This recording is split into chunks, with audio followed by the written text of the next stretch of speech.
Bugün Erciş Balıkbendi'ndeyiz. 15 Nisan'da başlayan İnci Kefali'nin av yasağı 15 Temmuz'a kadar sürecek.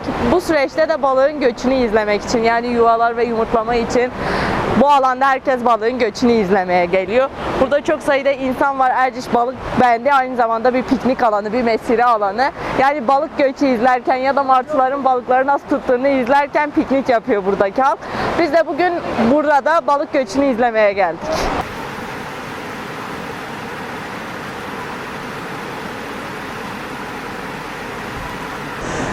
Deliçay burası. Erciş'in dağlık kesimlerinden doğarak buradan Van Gölü'ne akan bir dere burası. Aynı zamanda Mayıs'la beraber Van İnci Kefali'nin yumurtlamak için, çoğalmak için, üremek için çekildiği tatlı sulardan biri.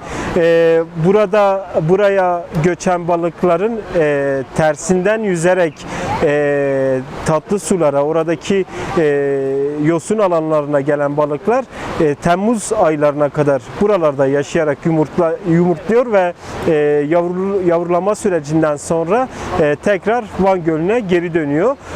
Ancak burada da, bu çayda da iklim krizinin etkilerini görüyoruz. Her yıl daha gür akan, su seviyesi oldukça yüksek olan çayda bu yıl su seviyesinin oldukça düştüğünü görüyoruz.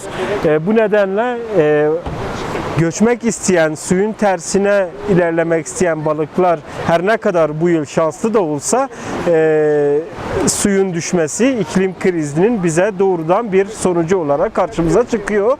Şu an karşı tarafta martıların da bir savaşı var aynı zamanda balık avlamak için.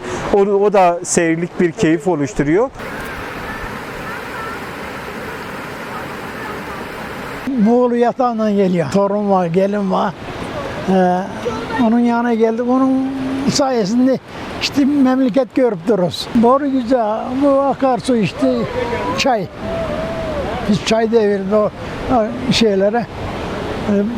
Balıklar dünya kadar oradan bak sanki fulu biliyor, yiyor bakara.